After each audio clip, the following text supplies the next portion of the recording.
Welcome everyone, and we are going to talk some more about compensating executives, part 3. So let's just set a little bit of context here. These folks, Equilar, they follow CEO compensation every year. And what they are saying is that in 2018, the top 100 CEOs, their median pay was 15.6 million. Okay. And the ratio between the median CEO pay and the median employee pay was 254 to 1, meaning that these CEOs are making 254 times what the median employee is earning. And then it also just shares that women represent less than 10% of those top CEOs. So now let's just get into some more fun stuff. Let's talk about perks. Perquisites or perks, as they are known, are like discretionary benefits that are exclusive to executives. And your book, I think it's table 11-2, shares with you what some perks are. But think about it. It's, things like they might be getting physical exams. If you think about the President of the United States, every year people want to make sure that the President is healthy. So we pay for his physical exam. Personal financial counseling. If you've got $15.8 million, you might need a little bit of help understanding how to manage all that money. So we're going to pay for financial counseling, probably a company car, maybe a chauffeur to drive that car. You might have memberships at country clubs, first-class airfare, or your own chartered jet, your own private bathroom, some of them even have a clothing allowance. So there are a lot of different things that executives get that the regular employees don't get. So why? What are the 4 purposes of perks? Well, sometimes it's just a status, right? It's a status symbol. It's something to represent what they have attained. Sometimes it's just your own personal comfort for these executives. It's also might be security. Again, if you have your own plane or if you have your own chauffeur, those might be for safety reasons. And then finally, it's just to reduce distractions. So we don't need these people to be worrying about what they're going to wear or what their finances are going to look like. We'll pay for that accountant to go ahead and take care of their finances for them. Whatever it might be, we need them to focus on the job at hand. They don't need to be driving places, right? They can have somebody else drive and then they can be working during that time. So that is perks. All right, so now we're going to talk about how executive compensation is determined. All right, so all that stuff that we did before with job descriptions, job evaluation points, looking at what the market's doing, all that flies out the window when it comes to executive compensation. So what we're going to do as an organization is you're going to hire an executive compensation consultant. You're going to work with your board of directors. This is the process that we're going to talk about here. Okay.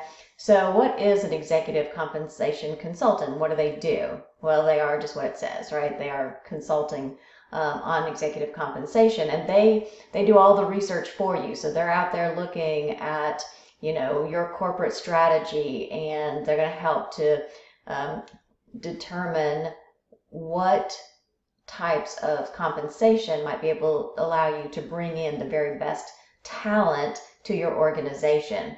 So they'll present several different alternative compensation packages to the board of directors based, again, on all their research, on what's been going on in the external market in this particular industry, in this particular country, as well as that strategy of that particular organization. So what is the purpose of the board of directors?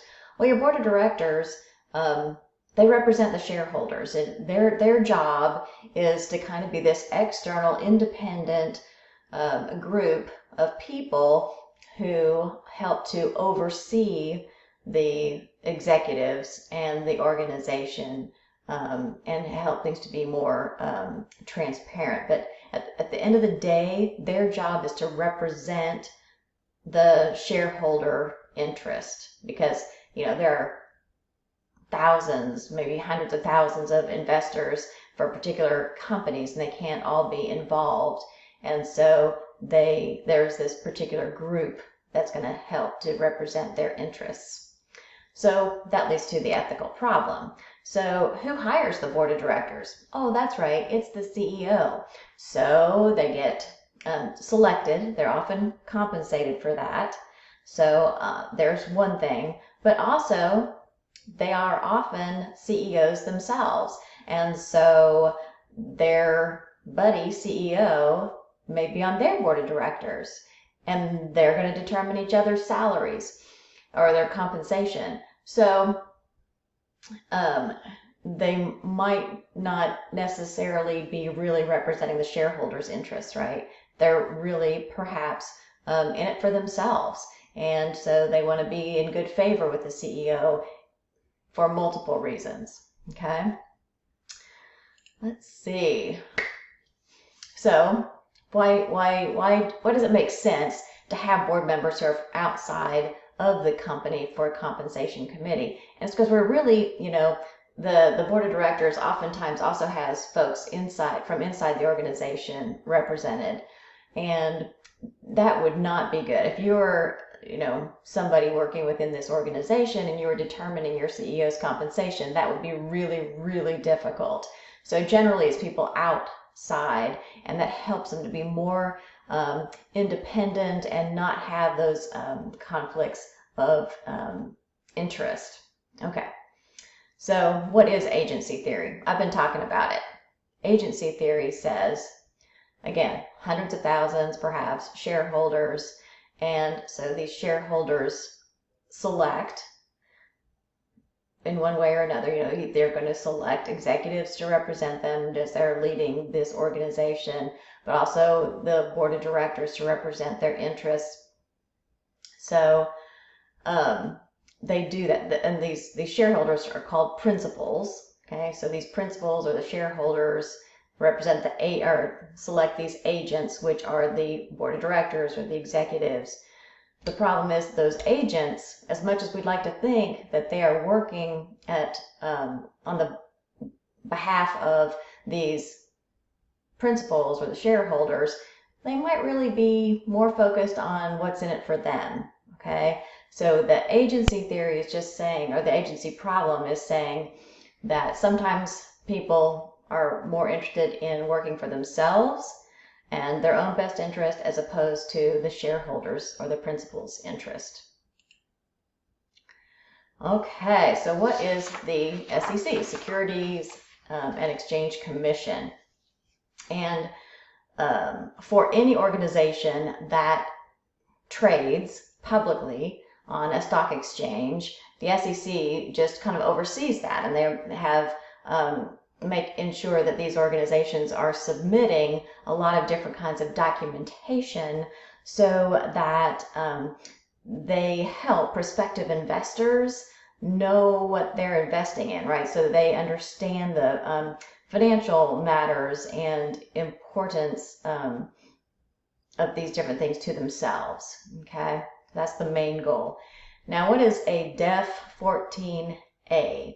So a Def 14A is a definitive proxy statement, and it reveals a lot of detailed information about the compensation of the CEO and what they call the named executive officers, which are generally just the 4 highest paid officers in addition to the CEO. So this is a Wells Fargo proxy statement. So Wells Fargo has had all kinds of ethical issues over the past few years, and they're, had one CEO get fired, the next one comes in who was an internal hire, and then he abruptly left in, I think, March of 2019 after Congress was grilling him over certain things. And then they had another interim CEO, and they've just hired in October of 2019, they just hired this new CEO, Charles Scharf.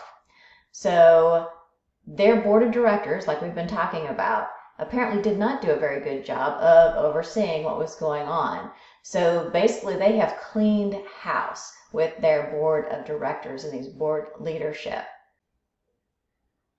And they're talking a lot about compensation within this document and how they are going to do this, what their principles are. So this is sharing what his compensation is, what the breakout is here. So it's $2.5 million salary, $5 million of a bonus, and then an additional $15.5 million in performance shares. He also got some money just because he took this job. This is a really hard job that not very many people wanted. And then this is what that Def 14A is. All right, so here you have the executive and the position. So your new CEO, former CEO, former CEO. And these are those other named executives. All right, talks you about your salary, incentive, performance shares, and then the total compensation. All right, so let's talk just a little bit more about the reporting requirements. So in 2010, there was a piece of legislation called the Wall Street Reform and Consumer Protection Act, but it's really known as the Dodd-Frank Act. And again, we're just trying to help organizations to be more transparent in their reporting. So it requires, first of all, a say on pay. So what that means is that those shareholders have an opportunity to review the executive compensation that is being proposed by that compensation committee on the board of directors, and they vote on it if they approve it or not. Okay, it is a non-binding vote. So if the board of directors wanted to go ahead and give that compensation package to the executive, they could. However, right, probably not very good in terms of, again, they're supposed to be representing the interests of the shareholders. So they'd really have to defend themselves on that. And I have a slide a little bit later that talks more about that say on pay. It also details the independent requirements of the people on the compensation committee. So again, you've got those consultants that come in, and they also need to be independent. We're going to expect that their part, the compensation consultant part, is completely separate from the rest of their organization that might also be doing other forms of management consulting that also wants that business, right? So if you're a Deloitte, then you're going to have that all the IT consulting, the management consulting, things that those types might be going on are going to be completely separate from this compensation committee. They have to be independent, because it can't be, oh, well, if we do a good job with the compensation, give you a really good compensation package, then maybe you'll also be more favorable and hire us for all this other work as well. Okay. So that was 2. And then it requires that the companies disclose the circumstances under which the executive would benefit from a golden parachute. So again, remember, the golden parachute is about mergers, acquisitions, and things like that. So those just need to be outlined carefully. And then the 4th one is that it requires companies to report that ratio that we just talked about, that median CEO pay to the median employee pay.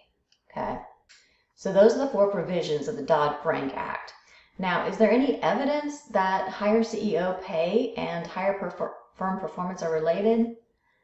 Not really, or it's inconclusive. So some studies might show that it does, some don't. There's just so much. Being a CEO, that job is very complex. The success of an organization is very complex. You know, what's going on in the world. So right now with this COVID-19, and it has affected many industries, many organizations.